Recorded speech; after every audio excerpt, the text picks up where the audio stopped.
Hoje, o Evangelho nos motiva a pensar sobre sofrimento e morte. Aliás, Jesus Cristo nunca abriu mão de falar sobre isso com os apóstolos. Todas as vezes que ele tinha um tempinho a mais, ele provocava-os. E dizia de diversas maneiras, como por exemplo, eu estou já indo embora, é preciso que o Filho do Homem morra, eu estou já morrendo. Os discípulos quase que faziam como nós fazemos, vez por outra, conversando em roda. Escolhiam uma madeira e batiam para dizer isola. E não gostavam daqueles assuntos. Pedro era o mais voraz quando ouvia Jesus Cristo falando sobre isso. Hoje ele passou dos limites, ele transbordou. Pegou Jesus pelo braço, levou para um canto de parede e disse: olha, não invente conversar essas besteiras não.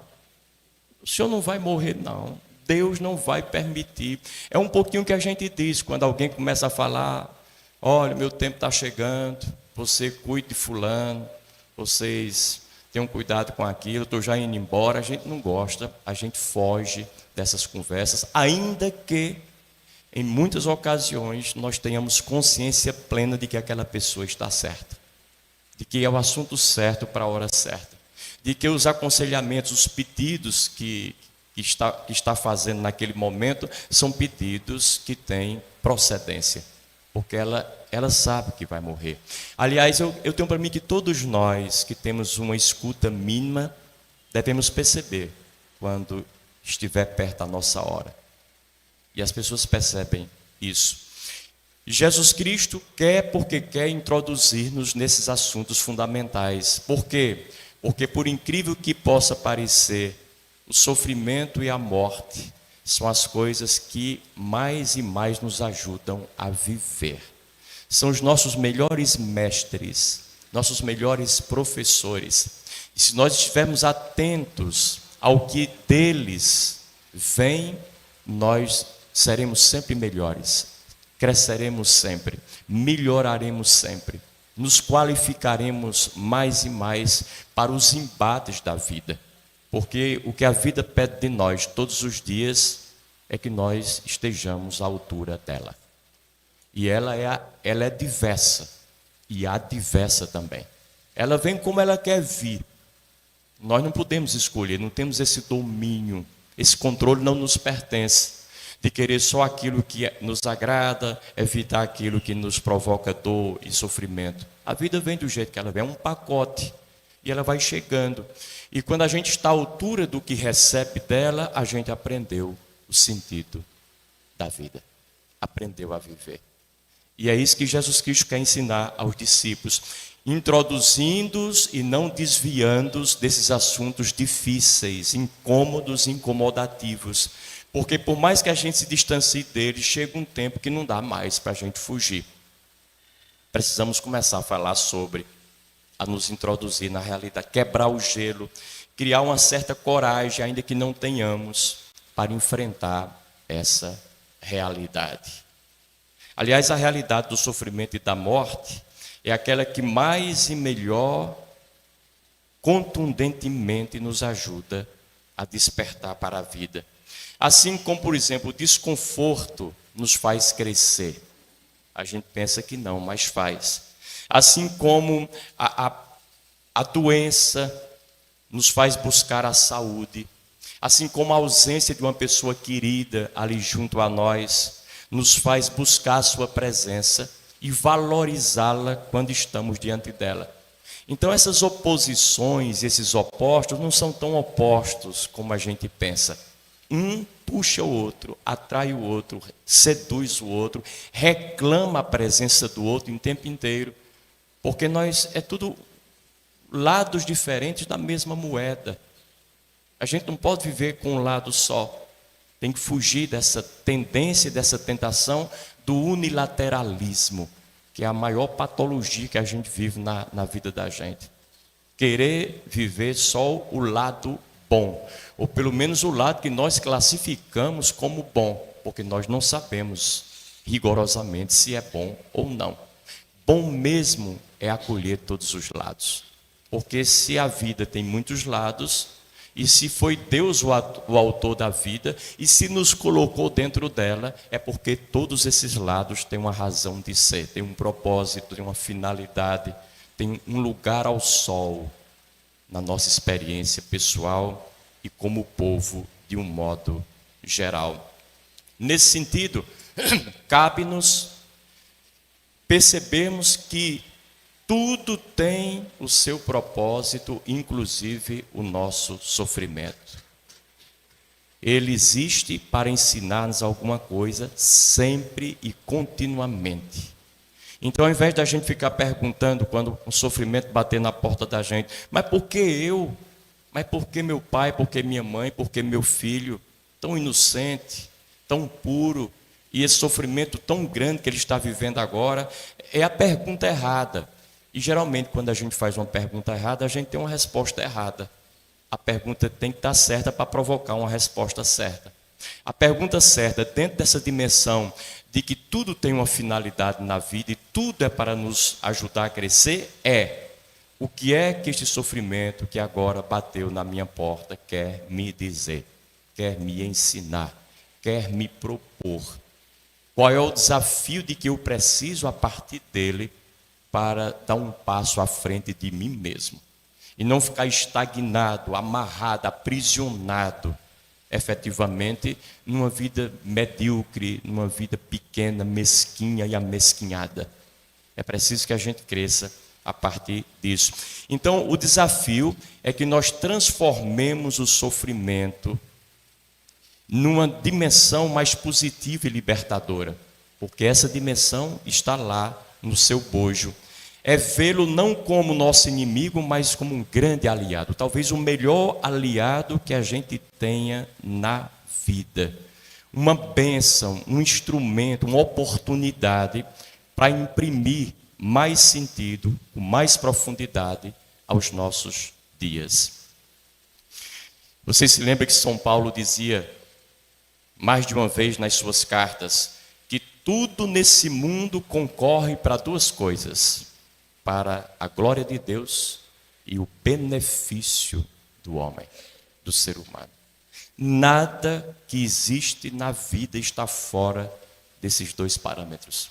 É para glorificar a Deus e para ajudar-nos a crescer e nos beneficiar.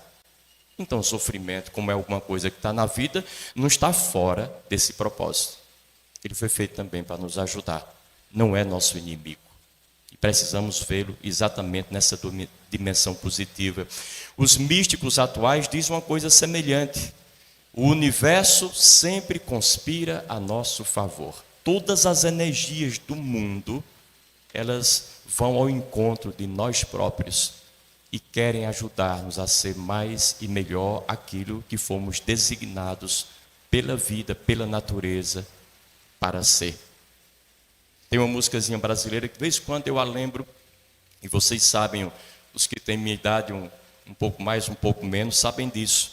Tudo está no seu lugar, graças a Deus, dizia o cantor e poeta. Não devemos esquecer de dizer, graças a Deus, tudo está no lugar. Às vezes a gente olha e parece tudo enviesado, tudo embaralhado, tudo fora do lugar. É uma confusão medonha, a gente não consegue ver coisa com coisa. Mas se olhar direitinho e com um olhar atento e desejoso de tirar o melhor de tudo, vai perceber que as coisas se harmonizam. Não estão tão fora como nós imaginamos. Nossa cabeça é que momentaneamente pode estar fora. A perspectiva com que nós olhamos tudo é que pode não ser a correta, a melhor, mas as coisas continuam no lugar delas, o lugar onde estão. Porque o lugar das coisas é o lugar onde elas estão. O nosso lugar é o lugar onde nós estamos. Se nós imaginamos estar em outro lugar que não seja a missa agora, essa igreja nesse momento, é só uma imaginação, é uma quimera. Não corresponde à realidade do nosso corpo que está aqui sentado, participando dessa Eucaristia. Estaremos perdendo nosso tempo, porque não beberemos plenamente, inteiramente dessa ocasião presente, desse momento atual. Nosso lugar é o lugar onde estamos. Então é hora da gente começar a confiar. Ao invés de buscar tanta explicação, por que isso, por que aquilo, por que Deus fez isso, por que a vida me trouxe aquilo, a gente começa a se entregar um pouco mais e a confiar que as coisas estão no seu prumo.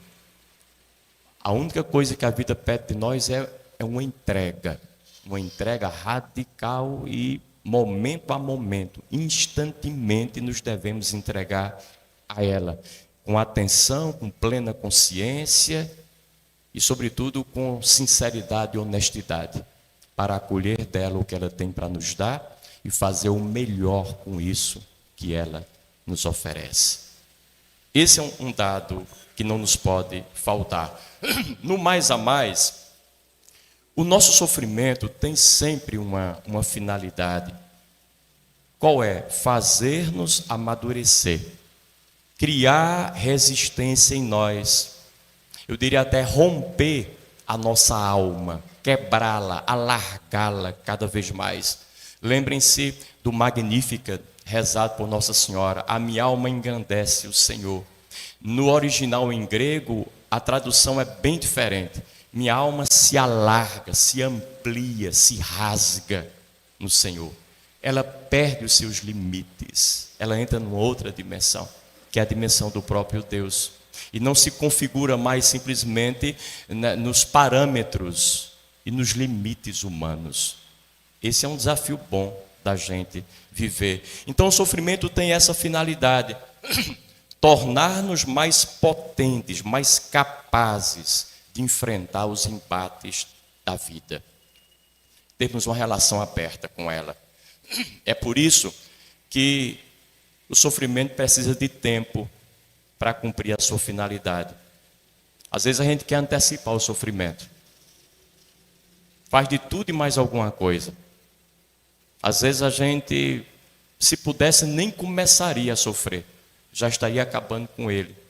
A gente detesta olhar uma pessoa da gente sofrendo e aguentar por algum tempo. Um dia às vezes é muito, uma hora nem se fala.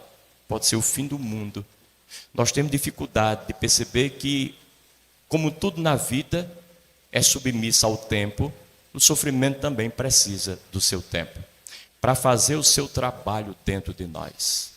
E se nós não dermos esse tempo que ele necessita, de alguma forma escamotearmos ou coisa semelhante, fugirmos disso, nos refugiarmos noutro pedestal, noutra coisa, noutra realidade, ele vai continuar exigindo esse tempo. E aí um tempo dobrado. Lá na frente, quando ele vier, ele vai exigir um tempo 2 vezes maior ou 3 vezes maior. E o impacto desse sofrimento em nossa vida será muito mais contundente do que seria se nós tivéssemos dado a ele o tempo de que ele precisou, no tempo certo, naquela hora certa que ele veio para nós. Lembro sempre que quando eu estava fora, peguei os primeiros 2 meses, eu fui no inverno, a temperatura muito baixa, e eu fiquei com uma gripe terrível que eu nunca tive na vida. Fui a um médico, e o médico, depois de me auscultar, disse: o senhor quer que eu lhe passe um remédio? Eu fiquei sem entender a pergunta, porque eu fui no médico com uma gripe daquela, era para passar remédio. Ele olhou que eu estava em dúvida, assim, com a cara hesitante. Ele disse: não, eu vou te explicar para o senhor. É porque se eu lhe passar remédio, se eu tomar remédio para essa gripe, o senhor vai ficar bom em 7 dias. Se eu não lhe passar, o senhor não tomar, fica bom numa semana. Aí eu entendi. Ele disse: padre, tem coisas na vida da gente que, com remédio ou sem remédio, vão precisar do tempo delas. Às vezes a gente se ilude achando que tem. Aí tomando remédio eu estou ficando melhor. Está ficando melhor porque tem que ficar melhor. Isso não quer dizer que a gente vá agora relaxar e não tomar remédio nenhum. Isso é outra coisa. Mas é bom a gente também não querer acabar com tudo com remédio. Porque remédio nem sempre é remédio para tudo. E é preciso que ele conte com a nossa contribuição. Nós fazemos a nossa parte, resistimos quando podemos resistir ao máximo, para que depois, fora dessa resistência e dos efeitos dela, aí o remédio poder atuar. Mas às vezes o remédio é só um pouquinho de paciência, de tolerância, de resiliência, para que aquela dor passe. Porque 70% das nossas doenças, e isso não sou eu quem digo, é a Organização Mundial da Saúde, 70% das nossas doenças acabam sozinhas. O problema é encontrar onde é que estão os 70, onde é que estão os 30, né? Aí isso é problema. Às vezes só o médico qualificado é que pode saber, mas que elas acabam. Então, esse é um dado fundamental. Ou seja, precisa de tempo. E depois não somos nós que acabamos com o sofrimento. A gente tem uma mania de querer ser o protagonista, o sujeito que vai acabar com o sofrimento quando ele vem. Nenhum de nós tem esse poder de acabar com o sofrimento. É o sofrimento que acaba sozinho por ele próprio. Ele começa, faz o trabalho dele e vai embora. E nós, se estivermos atentos a ele, abertos às suas lições, estaremos mais preparados após a sua passagem por nós para enfrentar novos sofrimentos, porque virão novos, com outros contornos, diferentes do sofrimento anterior, mas virão. Entretanto, nós nos robustecemos mais, alargamos nossos ombros, podemos aguentar mais pancada, mais embate. Porque o sofrimento, ele vem exatamente desse embate da nossa finitude. A gente não veio aqui para ficar a vida toda, então vai sofrer um bocado, até que foi embora dela. Até que chegar o nosso momento de voltar para a nossa casa de origem. Então devemos gostar da vida e não apenas da alegria, da felicidade e do prazer. E a vida é um kit completo, é um pacote completo. O sofrimento vem junto, o desprazer vem junto, o incômodo vem junto, as dificuldades e os problemas vêm junto. A gente não deve gostar da felicidade e do prazer apenas. Deve gostar da vida do jeito que ela vem e preparar-se para acolhê-la e saboreá-la exatamente dessa maneira. Eu tenho me esforçado, por último, e eu disse que é um esforço mesmo, não é uma coisa que a gente ganhou e já conquistou. É um esforço para o qual a gente está aberto e atento todos os dias, esforçado para ser digno dos meus sofrimentos e acolhê-los. E quando eles vierem, eu não recusá-los, mas sofrer o que eu posso sofrer. E é interessante que todo sofrimento tem uma lição diferente. O sofrimento e a lição que eu recebo quando eu tropeço e firo o meu dedo mindinho do pé, o pequenininho, é um que me dá uma lição. O sofrimento, quando eu descuidadamente bato com a cabeça numa porta que acho que ela é mais alta do que eu e não era, e fica ali um catombozinho, uma saliência, é outro, e a lição que me oferece é outra. Todo sofrimento tem um contorno específico, tem a sua unicidade, a sua especificidade e a sua lição correspondente. E é por isso que a gente nunca deve evitar sofrer, de maneira alguma. Acolher esse sofrimento e perguntar. Eu acho que é bom conversar com o sofrimento. Chamar para um cafezinho. Dizer, rapaz, o que é que você quer de mim, pelo amor de Deus, que eu ainda não sei? O que é que você quer me dar, me oferecer, que eu não recebi ainda? Eu não consegui entender. Me diga agora, nesse bate-papo informal. Ele vai falar alguma coisa para a gente. Escutar o nosso sofrimento. E eu vou terminando lembrando que Jesus Cristo repreende bruscamente a Pedro, quando Pedro se recusa a falar sobre sofrimento e morte. E essa é uma repreensão a todos nós, que via de regra agimos como Pedro, diante da iminência do nosso sofrimento e da possibilidade concreta do sofrimento de uma pessoa nossa, muito querida, muito próxima, familiar. Essa repreensão de Jesus a Pedro significa que muitas vezes nós nos tornamos Satanás, ou seja, inimigo de nós mesmos, quando rejeitamos o sofrimento, e inimigos das pessoas a quem nós dizemos amar, quando queremos protegê-las de toda a adversidade, de todo tipo de sofrimento e mal-estar. A gente está longe de saber que o sofrimento é um direito nosso e das pessoas todas. É um direito, não é uma obrigação, é um direito. E se a gente for privado de um direito que é nosso, ele vai reclamar lá na frente a sua falta, o espaço que ele Não teve. Então evitemos proteger-nos e proteger demais as pessoas, porque via de regra as pessoas que foram muito mimadas tendem a sofrer mais na vida. Podem observar. Os filhos mais mimados, depois como adolescentes, jovens, adultos, já pais de família são os que mais sofrem. Os pais tutelaram muito, passaram muito a mão na cabeça, evitaram o mais que puderam que eles entrassem na via do sofrimento. Ou seja, acabaram não sendo vacinados contra o sofrimento. Não tiveram um contato mínimo com o vírus do sofrimento, porque a vacina é feita sempre do próprio vírus, do próprio material da doença. E aí, quando vem um sofrimento bem pequenininho, é onde Deus nos acuda para essa pessoa. Ela não consegue se virar diante dele. Não consegue dar uma resposta à altura. Fica extremamente sensível e resistente ao sofrimento. Qualquer coisa que aconteça parece que é o fim do mundo para elas. Por exemplo, os adolescentes, tirar uma nota baixa, que não é tão baixa assim, é capaz de morrer. E eu conheço histórias de crianças que tentaram suicídio porque tiraram uma nota abaixo daquilo que era a sua média. Estavam habituados a ter na escola. Ser reclamada pelo pai ou pela mãe, quando o pai diz, traz esse celular aí, tomar o celular, é capaz de morrer, é capaz de querer matar também o pai ou a mãe. Não foram habituadas à adversidade, à ausência, à falta. Por exemplo, terminar um namoro, e eu conheço aqui em Crato, infelizmente, gente amiga minha há muito tempo, que morreu porque recebeu um não da namorada. Era namorada ainda, nem noiva nem mulher. Um jovem que não tem essa capacidade de assimilar isso.